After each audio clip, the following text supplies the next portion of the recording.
अस्सलाम वालेकुम वरहमतुल्लाहि वबरकातुहू। नाज़रीन, आज की इस वीडियो में मैं आपके सामने ख़ास औरतों के लिए 10 एहतियातें लाजमी लेकर आया हूँ जो गुस्ल के दौरान लाजमी होती हैं। ये 10 एहतियातें कौन सी हैं, मैं उसकी वजाहत करूँगा।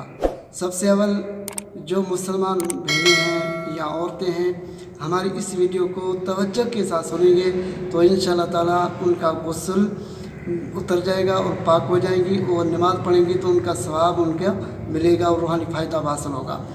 और 10 एहतियातें कौन सी औरतों के लिए, मैं उसकी वजाहत अभी करने जा रहा हूँ। पहले नंबर पर पहली एहतियात यह है कि काफ़ी औरतों के बाल बड़े होते हैं और उनकी चोटियाँ बंदी होती है।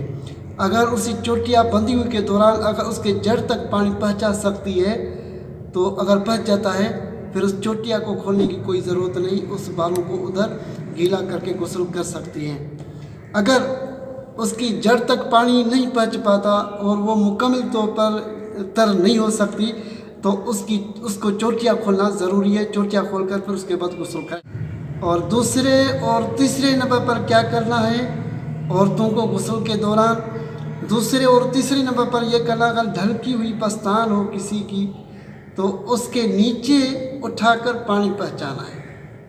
अगर उसको नीचे से ऊपर नहीं उठाया, नीचे खुश्क रह गई गुस्ल के दौरान और उसने गुस्ल कर लिया इस्लामी बहन ने, तो उसका गुस्ल नहीं उतरेगा, वो पाक नहीं होगी। अगर वो पाक नहीं होगी, नमाज़ पढ़ेगी तो उसकी नमाज नहीं होगी। और तीसरे नंबर पर यह है कि शकम के अंदर काफ़ी सेहतमंद औरतें होती हैं और उनके पेट के अंदर वट आ जाता है, यानी उस पेट के ऊपर जो वट हैं उनको भी खोल कर अच्छे तरीके से, यानी उनके अंदर तक पानी पहुँचाना है ताकि वो भी गीली हो जाए और उसका गुस्ल उतर सके।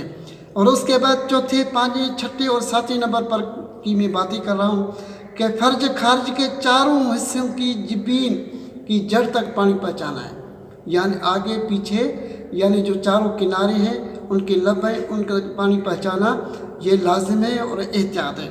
और आठवें नंबर पर गोश्त पारा बाला का हर परत यानी खोल के जिससे खुल जाए, यानी उसको खोलकर उसके अंदर में पानी पहुँचाना लाजिम है। और उसके बाद 9वें नंबर पर गोश्त पारा का ज़रीन की सतह, ज़रीन यानी गोश्त पारा जिसको हम फूल भी कह सकते हैं, शर्मगाह भी औरत की कह सकते हैं, उनकी ज़रीन सतह ज़रीन तक पानी पहुँचाना लाजिम एहतियात है। अगर उसके सतह ज़रीन से ज़रीन तक पानी नहीं पहुँचाएगी तो उसका गुस्ल नहीं होगा। और 10वें नंबर पर उस पारे के नीचे की खाली जगह गर्ज के फिर्ज खारिज के हर गोशे के पुर्जे का भी ख्याल रखना है, वहाँ तक पानी पहुँचाना उसको ज़रूरी है। अगर उस तक पानी नहीं पहुँचा, गुस्ल के दौरान गुस्ल कर लिया तो हमारा गुस्ल नहीं होगा। ये थी 10 एहतियातें जो औरतों के लिए हमने आपके सामने वजाहत के साथ पेश की हैं। अल्लाह की दरबार में दुआ है कि अल्लाह ताला हम सब कमल करने की तौफीक अता फरमाए। अस्सलामु अलैकुम व रहमतुल्लाहि व बरकातुहू।